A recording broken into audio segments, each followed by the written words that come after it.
ಕೇಳ್ತೀನಿ, ತ್ವಹಿ ದುರ್ಗಾ ದಶಪ್ರಹರಣ ಧಾರಿಣಿ ಅಂತ ಹೇಳಲಿಕ್ಕೆ ನಮಾಮಿ ಕಮಲಾಂ ಅತುಲಾಂ ಸುಜಲಾಂ ಸುಫಲಾಂ ಮಾತರಂ ಅಂತ ಹೇಳಲಿಕ್ಕೆ ಮುಸಲ್ಮಾನ್ ಸಮುದಾಯದವರಿಗೆ ನಾನು ಬಹಳ ಪರ್ಟಿಕ್ಯುಲರ್ ಆಗಿ ಕೇಳ್ತಾ ಇದ್ದೀನಿ, ಭಾರತೀಯ ಮುಸಲ್ಮಾನರಿಗೆ ಆಕ್ಷೇಪಣೆ ಇರಬೇಕಾ? ಹೂ ಸ್ಟಾಪ್ಡ್ ಯು? ನಿಮ್ಮನ್ನ ತಡೆದಿರುವವರು ಯಾರು? ಮೇಡಮ್ ನೋಡಿ, ರಾಷ್ಟ್ರಗಾನ ಇದೆ ನಮಗೆ. ಎಲ್ಲ ನಾವು ಮದ್ರಸಾಗಳಿನಲ್ಲಿ, ಸ್ಕೂಲ್ನಲ್ಲಿ, ಎಲ್ಲ ಫಂಕ್ಷನ್ನಲ್ಲಿ ಏನು ದೇಶಭಕ್ತಿ ಫಂಕ್ಷನ್ಸ್ ಇರುತ್ತೆ ಅದರೆಲ್ಲ ರಾಷ್ಟ್ರಗಾನ ನಾವು ಇದು ಮಾಡ್ತೀವಿ. ನಮ್ಮ ಕರ್ತವ್ಯ ಅದು ಮಾಡಲೇಬೇಕು, ನಾವು ರೆಸ್ಪೆಕ್ಟ್ ಕೊಡಬೇಕು. ಅಂದರೆ ಒಂದೇ ಮಾತ್ರ ಅಂದರೆ ನಮಗೆ ಮುಸಲ್ಮಾನರು 150 ವರ್ಷದಿಂದ ನಾವು ಬೈಕಾಟ್ ಮಾಡ್ತಾ ಇದ್ದೀವಿ. ಇದೊಂದು ದೊಡ್ಡ ರೋಗ. ಈಗ ಈ ಗೋರ್ಮೆಂಟ್ ಬಂದಿದ ಮೇಲೆ ಇದ್ರ ಮೇಲೆ ಇದು ನಮ್ಮ ಮುಸಲ್ಮಾನರಿಗೆ ಬಲವಂತವಾಗಿ ಇದು ಒಂದೇ ಮಾತ್ರ ಇದು ಮಾಡಿ ವಿರೋಧ ಯಾಕೆ? ಆಮೇಲೆ ನೀವು ನ್ಯಾಷನಲ್ ಆಂಥಮ್ ಇದೆ, ಒಂದ್ ಚಿಕ್ಕ ಕರೆಕ್ಷನ್, ನ್ಯಾಷನಲ್ ಆಂಥಮ್ ಇದೆ, ಅದಕ್ಕೆ ನಾವು ಗೌರವ ಕೊಡ್ತಿದ್ದೀವಿ ಅಂತ ನೀವು ಹೇಳಿದ್ರಿ. ಹಾಗೇನೆ ಒಂದೇ ಮಾತರಂಗೂ ಕೂಡ ಸಮಾನವಾದ ಗೌರವ ಕೊಡಬೇಕು ಅಂತ ಹೇಳಿ ನಮ್ಮ ದೇಶದಲ್ಲಿ ಕಾನೂನು ಇದೆ. ಒಪ್ಪೋದು ಬಿಡೋದು ನೀವು ಕಾನೂನಲ್ಲಿ ಬಲವಂತ ಅಲ್ಲ, ಮುಸಲ್ಮಾನರು ಮಾಡಲೇಬೇಕು, ಎಲ್ಲರೂ ಮಾಡಲೇಬೇಕಂತ ಇದೆ. ಒಂದೇ ಮಾತ್ರನಲ್ಲಿ ಇಲ್ಲ, ರಾಷ್ಟ್ರಗಾನಲ್ಲಿ ಇದೆ. ನೋಡಿ, ಇನ್ನೊಂದು ಏನಂದ್ರೆ ನಮ್ಗೆ ಒಬ್ಬನೇ ಅಲ್ಲ, ಒಂದೇ ಅಲ್ಲ, ನಾವು ಒಂದೇ ಅಲ್ಲಕ್ಕೆ ನಾವು ಪೂಜಿಸೋದು, ನಾವು ಇಬಾದತ್ ಮಾಡೋದು. ನಾವು ಭೂಮಿಗೆ ಅಲ್ಲ ಅಂತ ನಾವು ಹೇಳಲ್ಲ. ಭೂಮಿಗೆ ನೀವು ತಲೆ ಬಗ್ಸಿ, ಭೂಮಿಗೆ ನೀವು ನಮಸ್ಕಾರ ಮಾಡಿ, ಭೂಮಿಗೆ ನೀವು ಸಲಾಂ ಮಾಡಿ, ಭೂಮಿಗೆ ಇದು ಮಾಡಿ ಅಂದ್ರೆ ನಮ್ಗೆ ಇದಿಲ್ಲ. ನೋಡಿ, 33 ಕೋಟಿ ದೇವರು ನಿಮ್ಗೆ ಇದ್ದಾರೆ, ಹಿಂದೂಗಳಿಗಿದ್ದಾರೆ. ನಮ್ಗೆ ಒಬ್ಬನೇ ಅಲ್ಲ, ನಾವು ಒಬ್ಬನೇ ಅಲ್ಲಕ್ಕೆ ನಾವು ಪೂಜೆ ಮಾಡೋದು. ಅರ್ಥ ಮಾಡ್ಕೊಳ್ಳಿ ಮಾತುಗಳನ್ನ. ಅದು ನಮ್ಮ ಮೇಲೆ ಬಲವಂತಾಗಿ ಇದು ನಮ್ಮ ಧರ್ಮದಲ್ಲಿ ಇದ್ರ ಮಾಡಕ್ಕೆ ನಾವು ಬಿಡಲ್ಲ, ನಾವು ಹೇಳಲ್ಲ. ನಾವು ಒಂದೇ ಮಾತ್ರ ನಮ್ಗೆ ನಾವು ಬೈಕಾಟ್ ಆ ಕಾಲದಿಂದ ಮಾಡ್ತಾ ಇರೋದು, ಈಗೂನು ಮಾಡ್ತೀವಿ ನಾವು. ಈ ನನ್ನ ಮಕ್ಕಳು ಅನ್ನ ತಿಂತಾರ, ತಿಂತಾರಣ್ಣ ಈ ನನ್ನ ಮಕ್ಕಳು. ಅಧಿನಾಯಕ ಜಯ ಹೇ ಭಾರತ ಭಾಗ್ಯ ವಿಧಾತ, ಇದರಲ್ಲೂ ಕೂಡ ಒಂದ್ ರೀತಿಯಲ್ಲಿ ಭಕ್ತಿ ಭಾವನೆ ಇರೋದು, ಭಾರತಾಂಬೆಯ ಜಪ, ಭಾರತಾಂಬೆಯ ಸ್ತುತಿ ಇದೇನೇ ಇರೋದು. ಈ ಅಲ್ಲಲ್ಲ, ಜನಗಣ ಮನದಲ್ಲಿ ಕಾಣದಂತಹ ಈ ಒಂದೇ ದೇವರನ್ನ ಪೂಜಿಸುವ ಗುಣ ಮುಸಲ್ಮಾನರಿಗೆ ಒಂದೇ ಮಾತರಂನಲ್ಲಿ ಯಾಕೆ ಕಾಣಬೇಕು? ಭಾರತ ಭಾಗ್ಯ ವಿಧಾತ ನೋಡಿ, ಇದರಿಂದ ಅದು ಬೆಟರ್. ಇದು ನಾವು ಹೆಂಗೆ ಬೆಟರ್? ಭಾರತ ಭಾಗ್ಯ ವಿಧಾತ, ಭಾರತಕ್ಕೋಸ್ಕರ ಭಾಗ್ಯ ವಿಧಾತ, ನಮಗೋಸ್ಕರ ಅಲ್ಲ, ಮುಸಲ್ಮಾನ್ಗಲ್ಲ. ಯಾವ ಇವೆಲ್ಲ ಭಾಗ್ಯ ವಿಧಾತ. ಇನ್ನೊಂದು ಏನಂದ್ರೆ ನೋಡಿ ಮೇಡಮ್, ಇದು ಯಾಕೆ ಇಷ್ಟು ವರ್ಷದಿಂದ ಸುಮ್ಮನೆ ಇದ್ದು ಬಂದು ಇವರು 10 ವರ್ಷ 11 ವರ್ಷ ಆಗಿದೆ, ಆವಾಗ್ನಿಂದ ಇಲ್ಲ.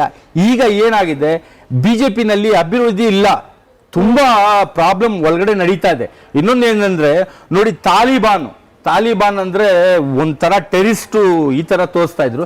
ತಾಲಿಬಾನ್ ನಿಂದ ಇಷ್ಟು ಪ್ರೀತಿಯಾಗಿ ಜೊತೆನಲ್ಲಿ ಇದ್ದಾರೆ. ಈಗ ನೋಡಿ, ನಮ್ಮ ದೇಶದ ಕರೆನ್ಸಿ ₹1 ಏನಾಗಿದೆ, ತಾಲಿಬಾನ್ ನೋಡಿ, ನಮ್ದು ₹1, ನಮ್ದು ₹1.34 ನಮ್ದು, ಅವ್ರದ್ದು ₹1. ಅಷ್ಟು ಇದಾಗಿದ್ದಾರೆ.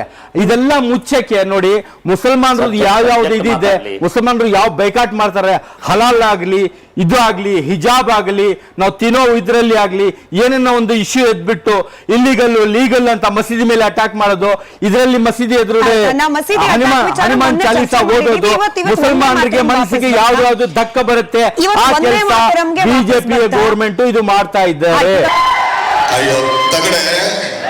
ಆದ್ರೆ ಈ ದೇಶಕ್ಕೆ ನೀನೇ ದೇವರು, ನೀನೇ ಅಲ್ಲ, ನೀವೇ ದೇವಿ, ನೀವೇ ಮಾತಾ ಅಂತ ನಾವು ತಲೆ ಬಗ್ಸಲ್ಲ. ಬೇರೆ ಒಂದೇ ಅಲ್ಲ ನಮಗೆ, ಒಂದೇ ಮಾತಾ, ಒಂದೇ ತಾಯಿ, ಒಂದೇ ಅಲ್ಲ ನಮ್ಗೆ. ನಾವು ತಲೆ ಬಗ್ಸೋದು ಅಲ್ಲನ ಕಡೆ ನಾವು ಭೂಮಿಗೆ, ಹಸುಗೆ, ಅದಕ್ಕೆ, ಪ್ರಾಣಿಗೆ, ದೊಡ್ಡವರಿಗೆ ನಮ್ಮ ತಲೆ ನಾವು ಕಾಲಿನಲ್ಲಿ ಇಕ್ಕಲ್ಲ. ಜನ್ಮಕ್ಕೆ ಹೋಗೋ. ಪ್ರತಿದಿನ ನಮಾಜ್ ಮಾಡುವಾಗ ಏನ್ ಹೇಳೋದು ಸರ್? ಅಲ್ಲ, ಏನ್ ಹೇಳೋದು ನಮಾಜ್ ಮಾಡುವಾಗ? ಆ ಪ್ರಾರಂಭಿಕ ಸಾಲುಗಳಲ್ಲಿ ಏನ್ ಬರುತ್ತೆ ಸರ್? ಏನ್ ಬರುತ್ತೆ? ನಾವು ಇದು ಓದ್ತೀವಿ. ಏನ್ ಓದ್ತೀರಿ? ಅಜಾನ್ ಬರುತ್ತೆ. ಪ್ರಾರಂಭಿಕ ಏನ್ ಬರುತ್ತೆ? ಅಲ್ಲಾಹು ಒಬ್ಬನೇ ಅಂತ ಹೇಳಿ ಬರುತ್ತೆ. ಅದನ್ನ ಭಾರತದಲ್ಲಿರ್ತಕ್ಕಂತ ಹಿಂದೂಗಳು, ಕ್ರಿಶ್ಚಿಯನ್ನರು, ಸಿಖ್ ಪ್ರಶ್ನೆ ನಮ್ಗೆ ಒಂದೇ ಅಲ್ಲ. ಪ್ರಶ್ನೆ ನಾವು ಒಂದೇ ಅಲ್ಲ, ನಮ್ಗೆ ಒಂದೇ ಅಲ್ಲ, ಅದನ್ನ ನಾನು ಒಬ್ಜೆಕ್ಟೇ ಮಾಡ್ತಿಲ್ಲ. ಪ್ರಶ್ನೆ ಪೂರ್ತಿ ಕೇಳಿಸ್ಕೊಳ್ಳಿ. ಒಂದ್ ನಿಮಿಷ ಸ್ವಾಮೀಜಿ, ಒಂದೇ ನಿಮಿಷ ಮೇಡಮ್, ನಾನು ಒಂದ್ ನಿಮಿಷ. ಸರ್, ಒಂದ್ ನಿಮಿಷ ಪಾಷಾ ಅವ್ರಿಗೆ ಪ್ರಶ್ನೆ ಕೇಳ್ತಿದ್ದೀನಿ, ಅವ್ರು ಉತ್ತರ ಕೊಡ್ಲಿ. ಈಗ ಅಲ್ಲಾ ಒಬ್ಬನೇ ದೇವರು ಅನ್ನೋದನ್ನ ಹಿಂದೂಗಳು ಕೇಳಿಸ್ಕೊಳ್ತಾರೆ, ಅದಕ್ಕೆ ಗೌರವ ಕೊಟ್ಬಿಟ್ಟು ಮನೇಲಿ ಬಂದು ಗಣಪನಿಗೆ ಪೂಜೆ ಮಾಡ್ತಾರೆ. ಒಂದೇ ಮಾತರಂನಲ್ಲಿ ಭಾರತಾಂಬೆ ಒಬ್ಬಳೇ ದೇವರು, ಇಡೀ ಈ ಭಾರತಕ್ಕೆ ಆಕೆ ಪೂಜನೀಯರು ಅಂತ ಕೇಳಿಸ್ಕೊಳ್ಳಕ್ಕೆ, ಅದನ್ನ ಹಾಡ್ಲಿಕ್ಕೆ ಮುಸಲ್ಮಾನರಿಗೆ ಯಾಕೆ ಆಕ್ಷೇಪ ಇರಬೇಕು? ಆಕ್ಷೇಪ ಯಾಕಿರ್ಬೇಕು?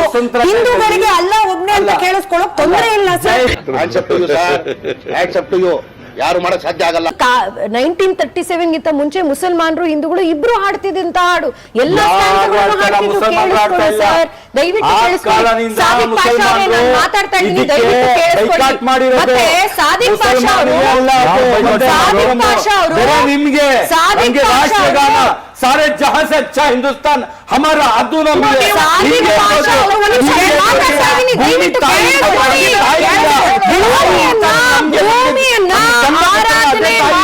ಭೂಮಿಯನ್ನ ಆರಾಧನೆ ಮಾಡಲ್ಲ ಅಂತ ಹೇಳ್ತೀರಾ. ಯಾಕೆ ನೀವು ಮೆಕ್ಕಾ ಕಡೆ ಡೈರೆಕ್ಷನ್ ಅಲ್ಲಿ ನಿಂತ್ಕೊಂಡು ಕೂತ್ಕೊಂಡು ನಮಾಜ್ ಮಾಡ್ತೀರಾ? ಭೂಮಿ ಅಲ್ವಾ ಮೆಕ್ಕಾ?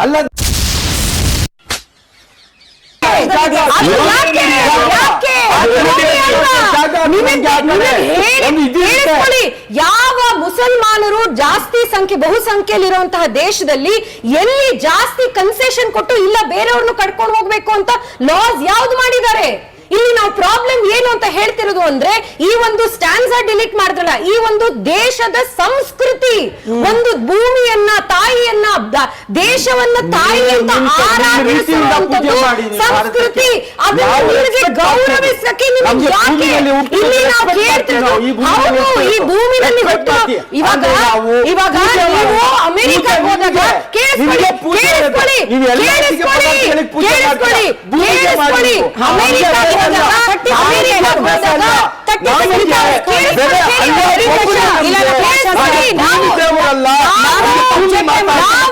ನಿಮ್ಮ ನಂಬಿಕೆಗಳನ್ನ ಗೌರವಿಸ್ತೀವಿ, ಆದ್ರೆ ನೀವು ನಮ್ಮ ನಂಬಿಕೆಗಳನ್ನ ಗೌರವಿಸ್ತಿಲ್ಲ.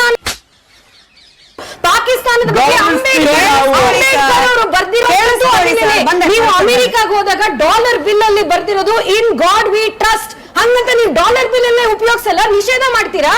ಮತ್ತೆ ಇದೇ ಒಂದು ಸಂಸ್ಕೃತಿ, ಈ ದೇಶದ ಒಂದು ಸಂಸ್ಕೃತಿಯ ಬಗ್ಗೆ ಗೌರವ ತೋರಿಸೋದಕ್ಕೆ ನಾವು ನಿಮಗೆ ಒತ್ತಾಯ ಮಾಡಬೇಕಲ್ಲ, ಅಂತ ಪರಿಸ್ಥಿತಿಗೆ ಬಂದಿದೀವಲ್ಲ, ಅದು ನಮ್ಮ ಬೇಸರ.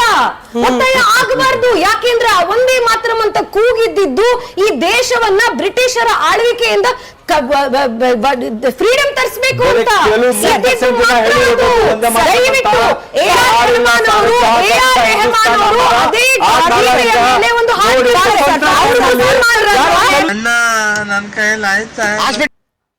ಒಂದು famous mask Sheikh Zayed grand mask ಅಂತ ಹೇಳಿ ಇರೋದಲ್ಲಿ ದುಬೈ.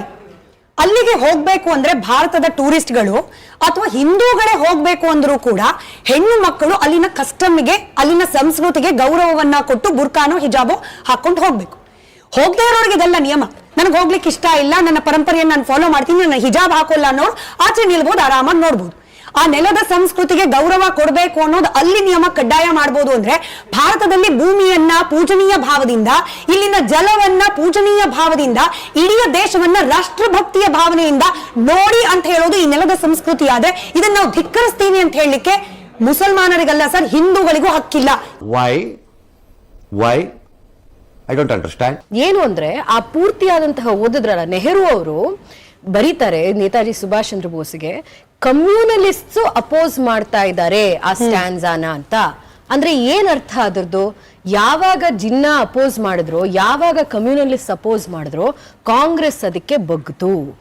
ಯಾವ ಮುಸಲ್ಮಾನ ಸಮುದಾಯದಲ್ಲಿರುವಂತಹ ಫಾರೂಕ್ ಅವರ ಮಾತುಗಳನ್ನ ಕೇಳದೆ ಸಾದಿಕ್ ಅವರ ಮಾತುಗಳನ್ನ ಕೇಳಕ್ ಶುರು ಮಾಡಿದ್ರು, ಆವಾಗ್ಲೇನೆ ಈ ಒಂದು ಪಾರ್ಟಿಷನ್ ಅನ್ನ ಸೀಡನ್ನ ಶುರು ಆಗಿದ್ದು. ದಯವಿಟ್ಟು ಕೇಳಿಸ್ಕೊಳ್ಳಿ.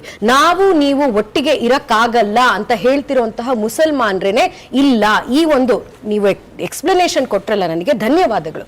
ಆ ಎಕ್ಸ್ಪ್ಲನೇಷನ್ ನೀವೇನ್ ಹೇಳಿದ್ರಿ, ಮೆಕ್ಕಾ ಕಡೆ ಯಾಕೆ ನಮಾಜ್ ಮಾಡ್ತಾರೆ ಅಂದ್ರೆ ಅದ್ರ ಒಂದು ಪ್ರತ್ಯೇಕ.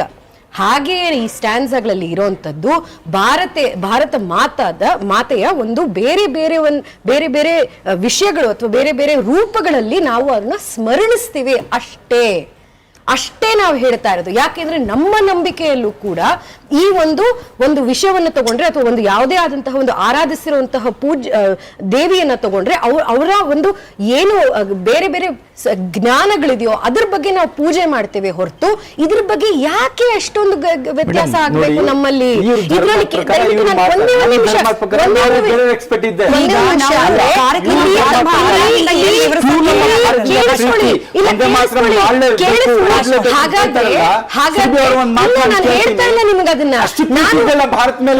ನಮ್ಮ ಸಂಸ್ಕೃತಿಯಲ್ಲಿ ಇದನ್ನ ಮಾಡ್ಲೇಬೇಕು ಅಂತ ಎಲ್ಲೂ ಒತ್ತಾಯ ಇಲ್ವೇ ಇಲ್ಲ. ಆದ್ರೆ ನಾವ್ ಇವತ್ ಕೇಳ್ತಾ ಇರೋದು ಭಾರತೀಯ ಮುಸಲ್ಮಾನರಲ್ಲಿ ನಾವು ಇವತ್ತು ಕೇಳ್ತಾ ಇರೋದು ಫಾರೂಕ್ ಅವರು ಏನ್ ಹೇಳಿದ್ರು ಅದನ್ನೇನೆ. ಇಲ್ಲಿ ಇರುವಂತಹ ಇಲ್ಲಿ ಜಲದ ಒಂದು ಏನು ಅದರ ವಾಸನೆ ಇದೆಯೋ ಅದಕ್ಕೆ ಗೌರವ ಕೊಡಿ ಅಷ್ಟೇ. ಆ ಗೌರವ ಕೇಳೋದಕ್ಕೆ ನಾವು ಇಷ್ಟು ಜಗಳ ಆಡ್ಬೇಕಾ? ಅರ್ಥ ಮಾಡ್ಕೊಳ್ಳಿ ಮಾತುಗಳನ್ನ.